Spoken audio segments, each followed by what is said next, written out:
오늘 우리에게 주신 하나님의 말씀은 출애굽기 32장 1절에서 14절까지의 말씀입니다. 백성이 모세가 산에서 내려옴이 더딤을 보고 모여 백성이 아론에게 이르러 말하되 일어나라 우리를 위하여 우리를 인도할 신을 만들라.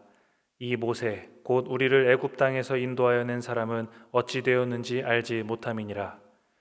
아론이 그들에게 이르되 너희의 아내와 자녀의 귀에서 금고리를 빼어 내게로 가져오라. 모든 백성이 그 귀에서 금고리를 빼어 아론에게로 가져가매 아론이 그들의 손에서 금고리를 받아 부어서 조각칼로 새겨 송아지 형상을 만드니 그들이 말하되 이스라엘아 이는 너희를 애굽 땅에서 인도하여 낸 너희의 신이로다 하는지라. 아론이 보고 그 앞에 제단을 쌓고 이에 아론이 공포하여 이르되 내일은 여호와의 절일이니라 하니 이튿날에 그들이 일찍이 일어나 번제를 드리며 화목제를 드리고 백성이 앉아서 먹고 마시며 일어나서 뛰놀더라. 여호와께서 모세에게 이르시되 너는 내려가라. 내가 애굽 땅에서 인도하여 낸 내 백성이 부패하였도다. 그들이 내가 그들에게 명령한 길을 속히 떠나 자기를 위하여 송아지를 부어 만들고 그것을 예배하며 그것에게 제물을 드리며 말하기를 이스라엘아 이는 너희를 애굽 땅에서 인도하여 낸 너희의 신이라 하였도다. 여호와께서 또 모세에게 이르시되 내가 이 백성을 보니 목이 뻣뻣한 백성이로다. 그런즉 내가 하는 대로 두라. 내가 그들에게 진노하여 그들을 진멸하고 너를 큰 나라가 되게 하리라. 모세가 그의 하나님 여호와께 구하여 이르되 여호와여 어찌하여 그 큰 권능과 강한 손으로 애굽 땅에서 인도하여 내신 주의 백성에게 진노하시나이까. 어찌하여 애굽 사람들이 이르기를 여호와가 자기의 백성을 산에서 죽이고 지면에서 진멸하려는 악한 의도로 인도해 내었다고 말하게 하시려 하나이까. 주의 맹렬한 노를 그치시고 뜻을 돌이키사 주의 백성에게 이 화를 내리지 마옵소서. 주의 종 아브라함과 이삭과 이스라엘을 기억하소서. 주께서 그들을 위하여 주를 가리켜 맹세하여 이르시기를 내가 너희의 자손을 하늘의 별처럼 많게 하고 내가 허락한 이 온 땅을 너희의 자손에게 주어 영원한 기업이 되게 하리라 하셨나이다. 여호와께서 뜻을 돌이키사 말씀하신 화를 그 백성에게 내리지 아니하시니라. 아멘. 우리는 계속해서 출애굽기 본문을 살펴보고 있습니다. 지난주 본문까지 하나님은 성막에 대한 설명을 모세에게 해주셨습니다. 그 설명을 시내산에서 하셨습니다. 그게 25장부터 31장까지의 내용이었습니다. 이처럼 시내산 위에서는 하나님이 임재하실 성막 또 그 성막을 중심으로 살아갈 이스라엘 백성들의 청사진이 그려지고 있었습니다. 그러는 동안 모세가 하나님을 뵙는 시간이 길어지게 됩니다. 그러자 산 밑에 있던 백성들은 불안해지기 시작했습니다.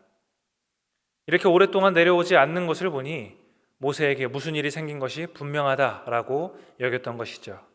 그래서 아론을 찾아가게 됩니다. 그리고 그들은 강하게 요청했습니다. 일어나서 우리를 인도할 신을 만들어 주십시오. 여러분 이상하지 않습니까? 모세가 내려오지 않는다고 자신을 인도할 신을 만들어 달라 이야기합니다. 이스라엘 백성들은 지금 애굽에서 출애굽시키신 분이 누구신지를 혼동하고 있습니다. 10가지 재앙을 내리시며 구출해 주신 분은 모세가 아니라 하나님이셨습니다. 홍해를 가르시고 인도해 주신 분은 모세가 아니라 하나님이셨습니다. 그런데 이스라엘 백성들은 모세가 없으면 가나안에 갈 수 없다라고 여겼던 것 같습니다. 모세는 단지 하나님의 도구였을 뿐인데 모세가 없으니 어찌할 바를 모르는 모습을 그들이 보였습니다. 이 모습은 영적인 어리석은 모습을 보여주고 있습니다. 이런 어리석음은 우리의 삶에서도 발견할 수 있습니다. 당장 눈에 보이는 변화나 상황에 나아짐이 없다면 우리는 흔들리곤 합니다. 가진 것이 없으면 불안하여 어찌할 줄 모르는 게 우리의 모습입니다. 눈앞의 현상에만 치우쳐서 가장 중요한 하나님은 바라보지 못하는 우리의 모습들이 있지 않으십니까? 그렇다면 우리의 믿음의 눈을 떠야 합니다. 뜨지 않을 때에 어떤 잘못까지 행할 수 있는지를 이스라엘 백성들을 통해서 우리 계속해서 확인해 보도록 하겠습니다. 그렇게 모세가 성막에 대한 지침을 받는 동안 산 아래 이스라엘 백성들은 불안함에 눈에 보이는 신을 만드는 악한 일을 벌이게 됩니다. 불안했을 것이 당연하기 때문에 그럴 수도 있다라고 생각이 되실 수도 있겠습니다. 그런데 이들이 무엇을 만들었습니까? 금송아지를 만들었습니다. 금송아지를 만들고 4절에 아론이 이렇게까지 말을 하죠. 이는 너희를 애굽 땅에서 인도하여 낸 신이로다. 여러분, 예를 들어서 이렇게 생각해 보겠습니다. 어느 자식이 부모와 멀리 떨어져 지내면서 바쁘게 사회생활을 하고 또 그렇게 시간을 보내다 보니 몸과 마음이 지치게 됐습니다. 그러다 보니 부모님 얼굴이 그립고 또 보고 싶은데도 보러 가지 못하는 그런 상황들 때문에, 사진조차 없는 그런 상황들 때문에 안타까워하고 있었습니다. 그래서 아쉬운 마음에 아버지 얼굴과 똑 닮은 개 사진을 걸어놓고 어머니 얼굴과 똑 닮은 물개 사진을 벽에 걸어놓는 겁니다. 그리고 개와 물개 사진을 보면서 아빠, 엄마 이러고 있다고 한번 생각해 보십시오. 생각만 해도 이상한데 그 모습을 부모가 본다면 어떻겠습니까? 아이고, 이렇게 우리를 사랑해서 이렇게까지 그리워했어? 라고 할까요? 그렇지 않죠. 등짝을 한 대 맞으면서 정신 차리라고 할 것입니다. 불안하고 초조하기 때문이라고 포장할 수가 없습니다. 하나님은 하나님이시지 금송아지가 아닙니다. 또 금송아지를 젊은 숫소로 번역을 할 수 있습니다. 금숫소로 번역을 할 수 있는데요, 고대 세계에서 젊은 숫소는 생식 능력을 상징하고 활력, 즉 힘을 상징합니다. 이스라엘 백성들이 지금 무엇을 열망하고 있었는지를 이 우상을 통해서 간접적으로 확인할 수 있는 것입니다. 무엇보다 금송아지를 어떻게 만들었습니까? 노예 생활을 하던 애굽 땅에서 그들이 떠나올 때, 출애굽할 때 애굽 사람들에게서 가져왔었던 금들입니다. 그것을 녹여서 붓고 조각해서 만든 것이 바로 이 금송아지였습니다. 하나님의 출애굽의 전리품이죠. 영광스러운 구원의 증거를 우상을 만드는 데 사용한 것입니다. 하나님이 말씀하시는 계명을 또 정면으로 어기는 악행이며 배교의 순간인 것입니다. 금송아지가 자신들을 지켜줄 것이라고 여겼을 것입니다. 하지만 그것은 사람이 만든 형상일 뿐이었습니다. 태초부터 영원까지 계시는 어느 곳에나 함께 하실 수 있는 전지전능하신 하나님을 옴싹달싹 못하는 금송아지 상에 그렇게 그들이 가두며 그렇게 그곳에 자신들의 인생을 맡기는 것입니다. 하나님의 자리에 다른 것을 올려놓는 것, 하나님 대신 다른 것을, 내 삶을 거기에 맡기는 것, 이것이 바로 우상숭배입니다. 어떠십니까? 여러분들 우상 숭배에서 자유로우십니까? 하나님의 자리를 대신할 정도로 내가 의지하고 있는 것이 무엇이 있습니까? 당장 눈에 보이지 않는 하나님 대신 나를 지금 직접적으로 도와줄 수 있어서 그것만을 지금 바라보고 있는 대상이 무엇이 있으십니까? 그 무엇도 그 누구도 하나님을 대신할 수 없음을 반드시 명심해야겠습니다. 이런 이스라엘 행태 속에서 아론의 잘못은 매우 컸습니다. 백성들의 강한 요구가 있었다고 하더라도 아론은 중심을 잡았어야 했습니다. 하지만 그는 잘못된 요구를 수정하기는커녕 받아들이며 실행하였습니다. 금고리를 가져오라 지시하였고 너희의 신이라는 말까지 하였습니다. 이로 인해서 아론과 이스라엘 백성들은 출애굽시킨 여호와 하나님을 조롱한 것이고 1계명과 2계명을 위반하게 됩니다. 그리고 그들은 축제를 벌이죠. 일어나 뛰며 뛰놉니다. 이런 모습에 하나님은 진노하셨습니다. 그리고 진멸하시겠다라고 말씀을 하셨습니다.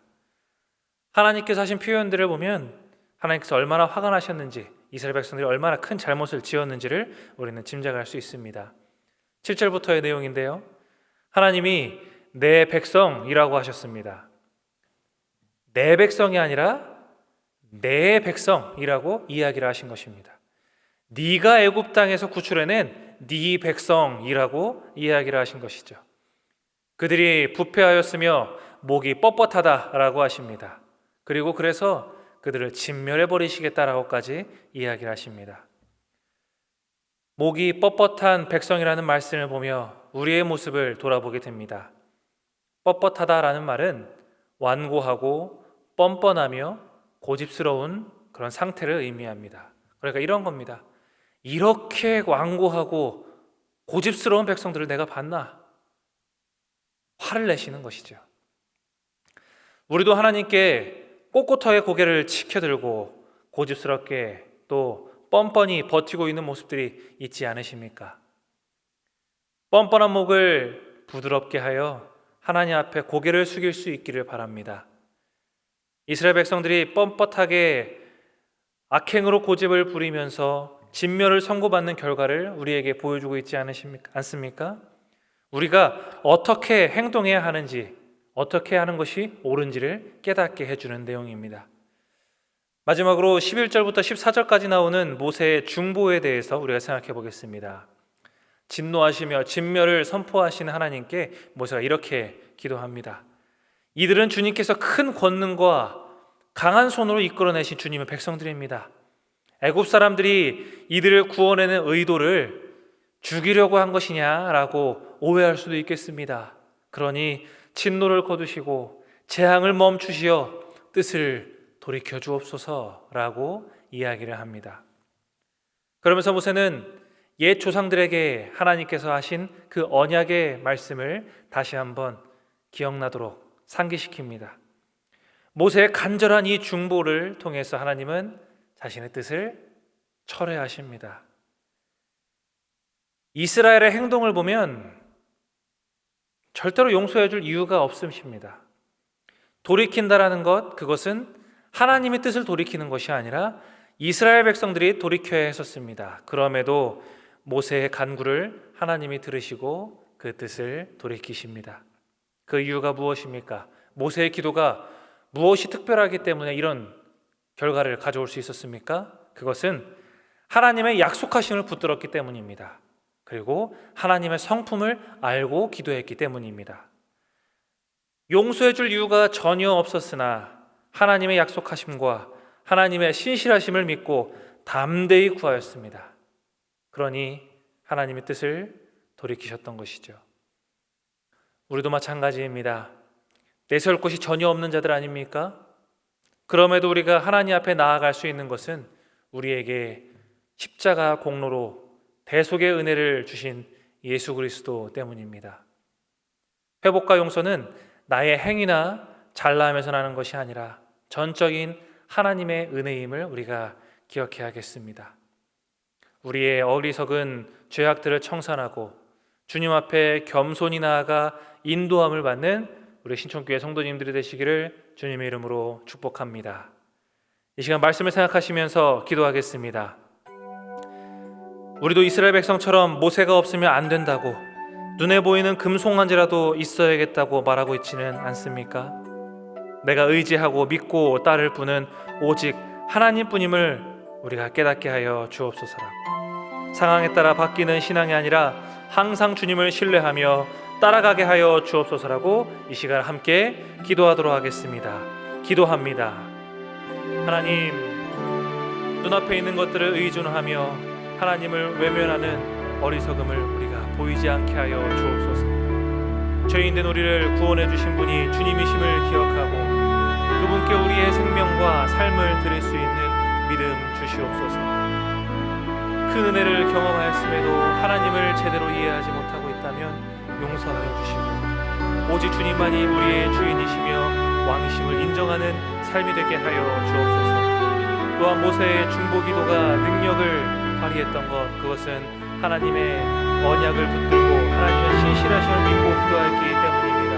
하나님, 우리도 하나님의 약속하신 말씀들을 우리를 붙들고 살아가는 우리의 삶이 되게 하여 주시고 우리의 기도를 통하여 하나님의 뜻이 이루어지도록 주님, 우리에게 우리의 기도 가운데 역사하시며 주님의 뜻 허락하여 주시옵소서.